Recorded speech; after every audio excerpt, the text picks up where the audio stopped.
Okay, so comparing public and private company valuations, guys, this is once again the private equity versus obviously what's done there. But if you think about it, this is quite basic. Like it's usually if it's private, less mature, less capital, less focus on specific corporate governance and so on. I think the main thing here is that required rate of return tends to be a lot higher for private companies versus public companies. And the other one, which is quite interesting, is the taxes. The taxes, if you're a private company, they are highly focused to pay as little tax as possible. Not that a public company is not focused on that, but a public company is more focused on corporate governance and making sure that they pay the right amount of tax and not being very aggressive with regards to what they do there. And then liquidity factors, private companies obviously much less liquid than public. The same with marketability and control. Okay. Then the reasons why we do this: transactions, litigation, compliance. You guys can read through that. That's not particularly difficult. And then a different type of valuations and stuff. Fair market value. All these things are like a slightly different way of saying what the actual value is. This is buyer, seller. That's an accounting thing. That's a litigation thing.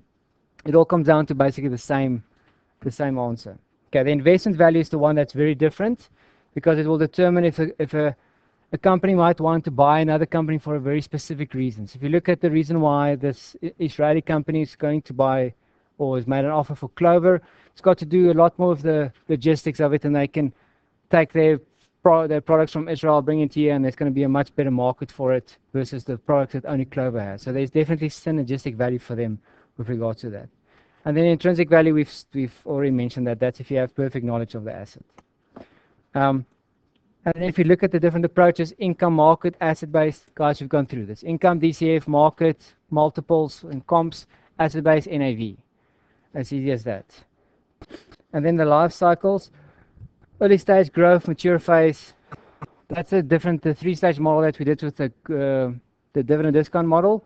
So at the early stage, there's lots of growth. Mid-stage is coming down a little bit more, and mature phase, there's no more growth. And these are the different valuation techniques that you would use. Early stage, what tends to happen is the ROE is extremely high, so the guys don't pay out cash. They use the cash internally, so there's a high cash burn. Think about Uber and Lyft. They're growing so fast that they need to keep on putting cash into the thing. Okay. Multiples are used for valuation shoot. So if a company is much bigger than another company, let's say 20 times the size, then you can't impute the same multiple on both. That's not, because a much smaller company tends to have a lot more risk attached to it. Okay, and then non-operating assets should not be part of the, if you're working out the free cash flow of a firm and you determine the value of the entire firm, the important thing about that is to take out any income that's generated by non-operating assets and to value those things separately. As I said, if you've got a mining company and the CEO's got 2 or 3 holiday homes on the balance sheet, that stuff should be completely removed from when you do the valuation and add it at the end. Okay, because it's not part of the operations of the company. Okay, and then it comes to the normalizing. I've spoken to you guys about the cycles. You want to make sure that you work out the normalized stuff. So anything that's a once-off needs to be split out.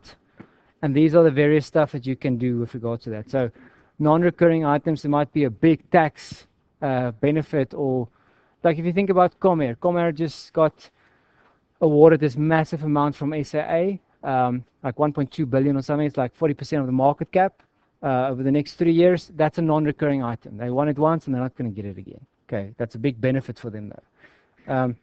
Unusual items, discretionary tax, motivated expenses. You guys can read through this. This is not necessarily tricky. And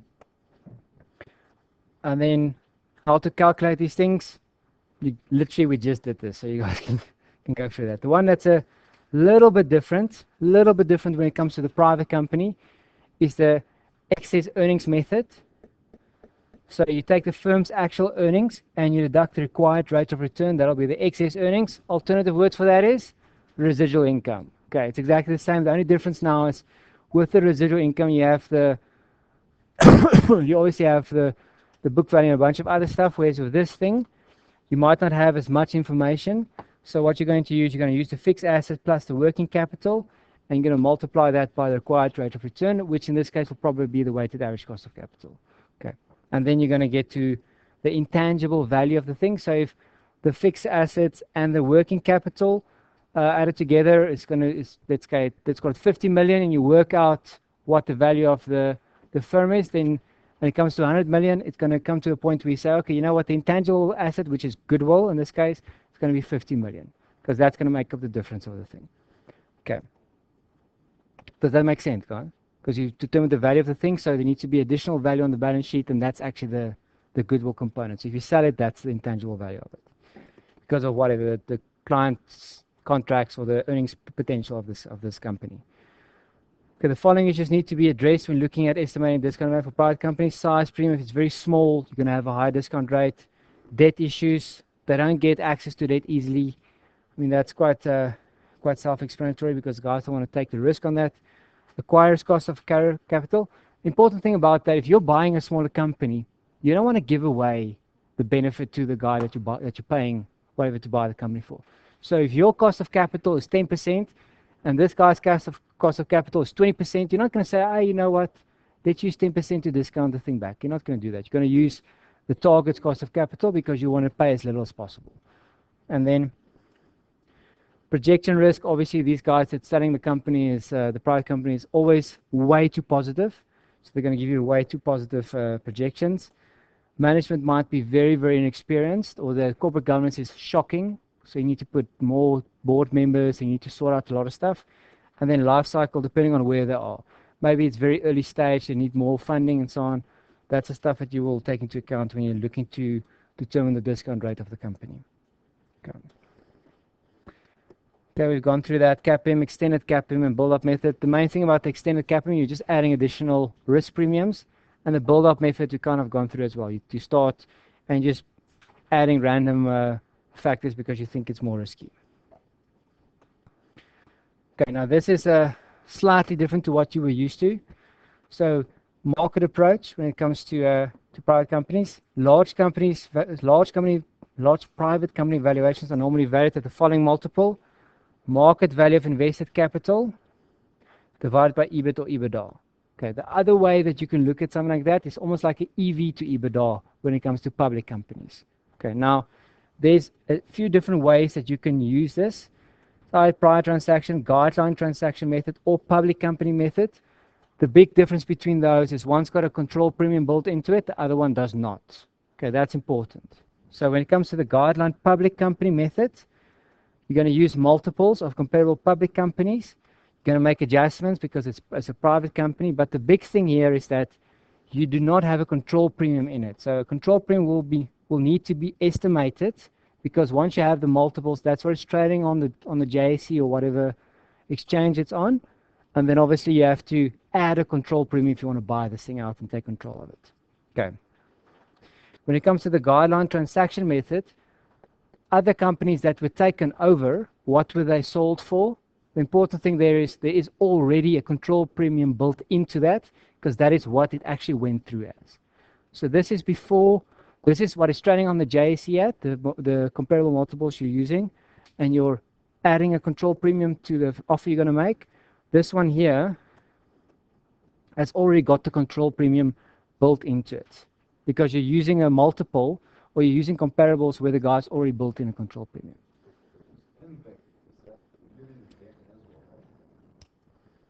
So, to say MVEC?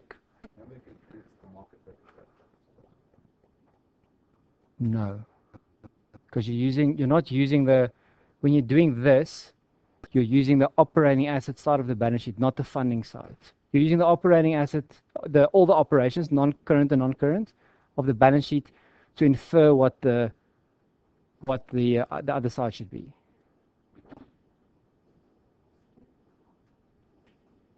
It's difficult because we're coming back to the same question. It's what's the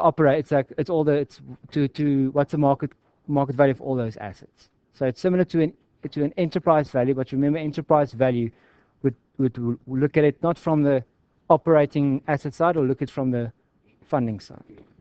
That's why I say it's similar. It's not exactly the same. Okay. And then the prior transaction method, use multiples from prior transaction on the actual company itself. Okay, once again, that's not always available. Okay, but that's so those are the three different methods. Just remember, one's got a control premium, the other one doesn't have a control premium. Okay, and then asset-based approach, that's basically your NAV type of stuff. So the value is equal to the fair value of the firm's assets minus the fair value of the firm's liabilities. That's your net asset value, basically. Okay, and important here, fair value. Like what is the actual market value of those things, not what it's recorded at. Okay, it's fine. That's not difficult. And then the last thing, what you would adjust for, is it the last thing? Second last thing. Discount for, we've got one more after this. Discounts for lack of control. Because you don't have control, you're going to apply a discount to that, and this is the formula. Guys, how they will ask you this in the exam is that you need to apply maybe two discounts, one for marketability, other one for lack of control, and you just impute both of those things, and that'll increase your discount massively. Okay, so this is one. Discount for lack of control, it's 1 minus 1 divided by 1 plus the control premium. And when you go for lack of marketability, it's a similar formula. Do we have it here? But it's essentially a similar formula. So it might be restricted shares or anything like that. So you can only trade it with anything. So one example I would say where this is applicable, if you look at any BE shares that only BE shareholders can trade with one another, that's a good example of discount for lack of marketability. Okay, and yeah, you don't have to go through that. Okay, any questions on this? No, we're not done. This is the last one. After this, you guys can go, and I'm going to go through two other quick examples for the guys that want to stay on. Okay, so the comparables is like that. This is probably the easiest section in the curriculum. So what you're going to do, you either have actual market comps, or you have forecasted or fundamental comps. Market comps are exactly what it is: price to equity, EV to EBITDA, all those things that you can just draw from a Bloomberg terminal or anything like that. What you're going to do, you're going to take your company and you're going to take, if it's an EV to EBITDA multiple that you're looking for, you're going to do that for the various companies. So you're going to take your EBITDA, multiply this, and you're going to get the value of your entire company, enterprise value. So that's essentially the method that you're going to do. Okay, and the fundamental side is just going to use fundamental factors, so risk, growth, payout ratio, whatever it is that you're looking for. Okay, price to equity, market price divided by the earnings of the stock. Remember, you either have, if it's the price to earnings on a PE basis, on a per share basis, it's the earnings per share divided by the share price. It's the market price of the share, sorry, per share divided by the earnings per share. If you're looking at the entire company and they give you the market cap of the company, then you have to divide by the entire net income of the company. Okay, we've gone through trailing and forward. You guys know what that is. What's the reason people use it? Because it's super easy. That's why people use it. Drawbacks, it's not always a great way to do it. It can be zero. I mean, there's a lot of reasons why it's not always the best. The nice thing about this, when you're going to the States, when you go for a forward P ratio, you take the next 4 quarters, trailing the past 4 quarters. In South Africa, you only have interim, so you can't do that. Price to book, market price of the stock divided by the book value of the stock. Once again, there's a high relationship to that with residual income if the clean surplus approach works, obviously. And you guys can go through that. The negative thing about the balance sheet, so whenever you have a market multiple divided by any type of accounting multiple, for example, a P ratio, your market price is what the market is valuing this thing, or what the market thinks this thing is worth. Equity, or not equity, net income can be manipulated like crazy. I mean, you just change your depreciation policy. You can do whatever you want to that. I mean, if you literally can change it as much as you want to. So that's why P ratio is not always the best way to look at it. Price to book can also be properly manipulated because of the book value that you record, because it can go negative, as I mentioned before. Price to sales is extremely difficult to manipulate. Okay, that's why people like to use it. Personally, I think price to sales is the wrong multiple. You want to use enterprise value to sales, because it's not just the equity holders that funded the sales of the company. The equity holders funded part of the sales. The debt guys also funded part of it. But anyway, that's just a pet peeve of mine. So very popular. It's usually positive. If the earnings is negative, then this is usually what the guys gravitate towards. and it tends to be very sticky. That multiple doesn't move too much, like it doesn't move like 30% like a PE multiple would. Okay, then price to cash flow, much more difficult to manipulate. People tend to like this if they want to make sure that the company is actually generating cash. And it's more stable as well, depending on, well, depends on what sector that you're in. Okay, and then price to dividend and dividend yields. Remember, if you're looking at equity, you've got two return options. You're either getting dividends or you're getting price appreciation. Those are the two levers that the thing can pull essentially. So that's part of your return equation, and if it's a high dividend, people tend to like that from an income perspective, and they want to get that. That's easy enough. Okay. Okay, that's not an issue. Okay. Guys, you know what calculating trading P is? You guys know how to do that. Just on the potential dilution, it's important with regards to, like, if you issue more shares, obviously that's going to decrease the price to earning. Why is that? Because your price might stay the same. Well, price will probably go down the more shares there are. But the big thing about the dilution is that if you think about your net income, or net income per share anyway, your net income per share goes down if you have more share count, even if you have the same net income. Okay, so that's the important thing about potential dilution. Adjustment for non-recurring, once again, you want to get to something that is sustainable, something that if you have a once-off, it's not going to be happening again in the future. You want to take that out of the earnings because you're going into the future.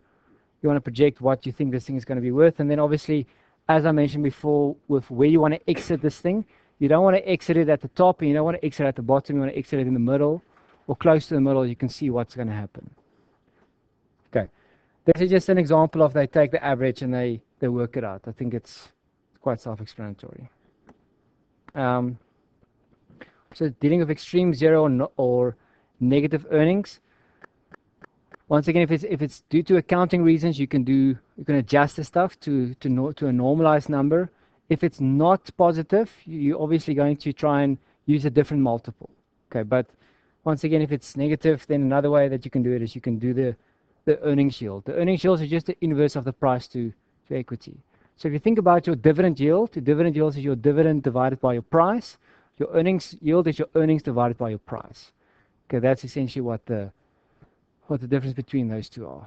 The main thing around that is that if you've got negative earnings, it makes sense if you talk about earnings yield. Doesn't make sense if you talk about a PE ratio if your earnings is negative. Then it doesn't compute basically.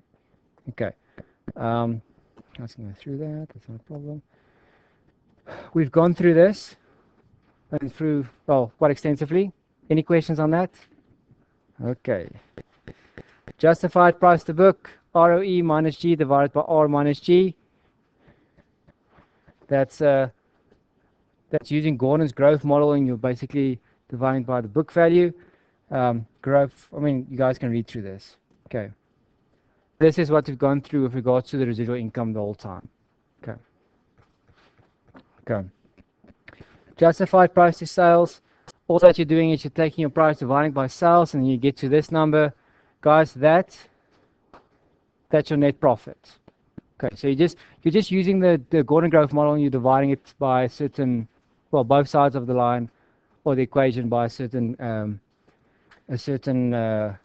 variable, and then obviously you get different answers or different equations. Okay, guys can go through that. Then a justified dividend to price. Alternatively, your dividend yield. Once again, you just turn it around essentially. But guys, you can go through this. This is not particularly there because it's the same as your formula, D1 divided by R minus G, and you just rearrange the your formula basically. Okay, and that's just justified EBT, but we don't really have to go into that.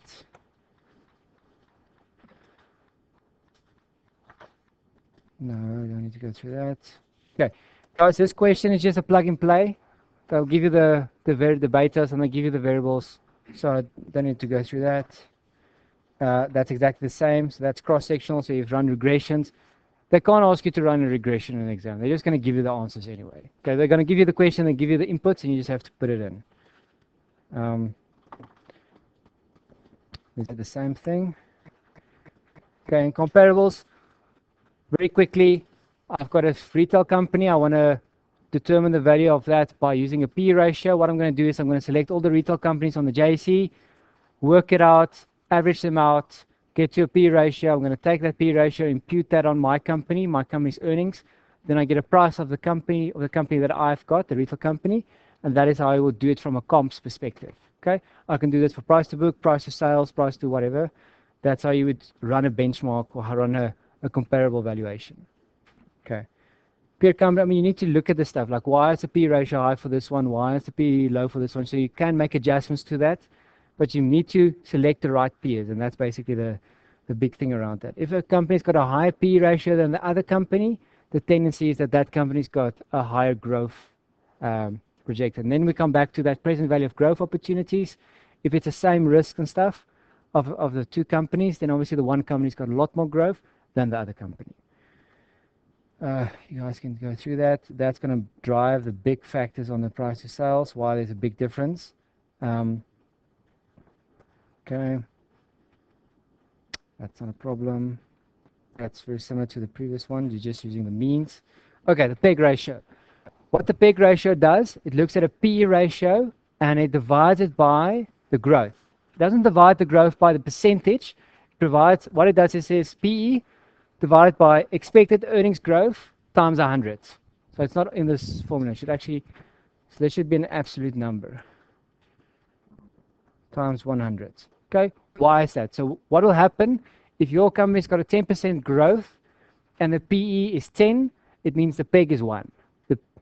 That's basically what it means. Okay, just remember the times 100. So the percentage of growth is not expressed as a percentage, it's expressed as a number. Okay, what it also says is it's a little bit difficult to interpret this thing because it changes so much with regards to the various sectors. But the way that they'll ask this in the exam will say some consider a stock with a PEG ratio of less than 1 as an attractive level. Okay, so if you just look at a company that's got a P of 30, don't look at it that way. Look at it, okay, 30, what's the growth? The growth is 20%. Okay, it's got the PEG is like 1.5. It's not that, maybe not as high as you would think. Okay, let's just go through this example. The following information is provided for companies in shape industry. What is the forward PEG for entity, rectangles and circles respectively? Okay, so we've got the forward P for these ones. So it's going to be rectangles and it's going to be cycles. So it's going to be that divided by that as times 100 obviously, and it's going to be that divided by that times 100. So if you 10 divided by 1 and 20 divided by 2, both of them are 10. Okay, so you can work that out. Okay.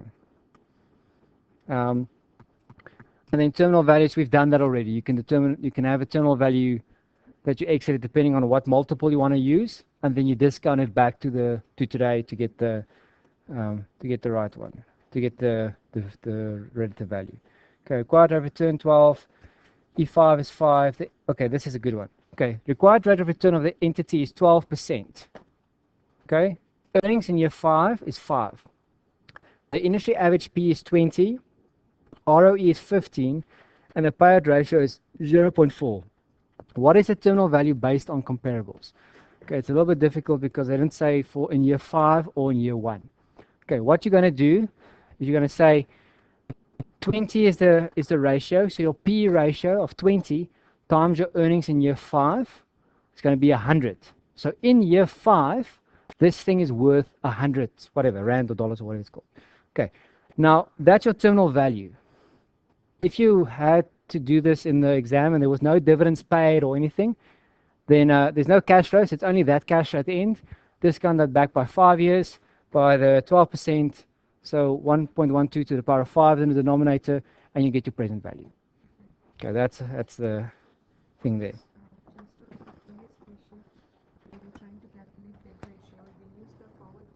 Yes. Yes. So you use the forward P for the PEG ratio, not the historic P. Okay. Determining cash flows, you guys can read through that. That's not particularly difficult. Only difficult thing here is actually the depletion.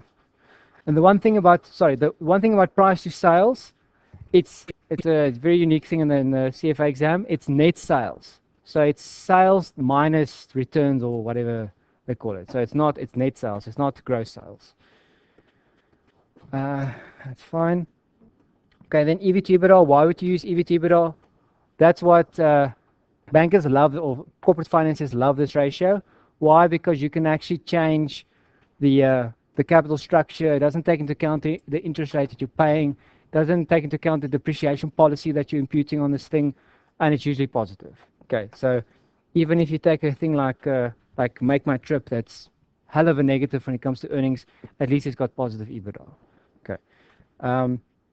And the enterprise value, this calculation is important. Market value of debt plus market value of equity plus market value of preference shares minus cash and investments. Okay.